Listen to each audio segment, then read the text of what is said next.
Voatoitoy noho ny fisian'ilay asa fanamboarana trano goavana mifanila amin'ny EPP 67 hectara avaratra ny fianaran'ireo ankizy madinika.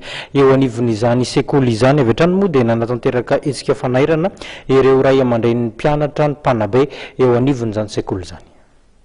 Tsy nanafina ny fahatezerana ireo ray aman-dren'ny mpianatra sy ireo Mpanabe ao anivon'ny sekolim-panjakana EPP 67 hectara avaratra tamin'ny farany herinandro lasa teo. Nanapa-kevitra ny hanao hetsika fanairana misesisesy tokoa izy ireo manoloana ny hitranga mahazo azy vokatry ny asa fanamboarana trano lehibe izay manamorona ny sekoly ary nolazain'izy ireo fa tsy manaraka ny fenitra mifeny asa fanamboarana. Fiainan'le ankizy majinika mihitsy no voatoitoina ao ny fianarana zany. Maitsinao tsisy rivotra ainan'ny ankizy tsy ampy mihitsy ao. Dia voatoitoina noho izany le fanabeazana le zana-bahoaka.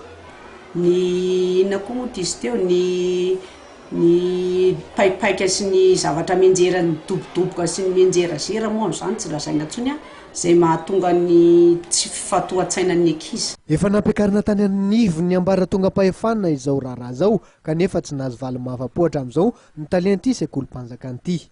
Rehefa verevitra dia niantso an'Andriamatoa Ramarson Alain filohan'ny komity ady tany eo anivon'ny filakevitra ambony tetezamita ny sekoly. Efa ela ny resahana an'io ary izay moa dia nanome hevitra ohatran'izao mandalova aloha Antanantohatra satria tsara mandalo ara-dalàna nataony zareo daholo zany hatrany amin'ny Sisko hatrany amin'ny ministera fanabeazana fototra hatrany amin'ny commune nanontany tany amin'ny Virenina nanontany daholo zareo zany hoe zava-misy dia ohatrany mangina satria takeo ary zava-olombelona mahita teo mihitsy aiza ny ahafahan'ny ankizy mianatra ao anaty rindrina ngezabe tonga dia voana tsisy rivotra tsisy masoandro tsisy inon'inona eritrereto fa lasa lombotra ny maniry eo ahoana moa ny ampiananao espace vert zany zao dia efa malasa eritseritra faharoa ahoana tsy misy alalana avy any amin'ny commune nanorenana ny trano eto Antananarivo renivohitra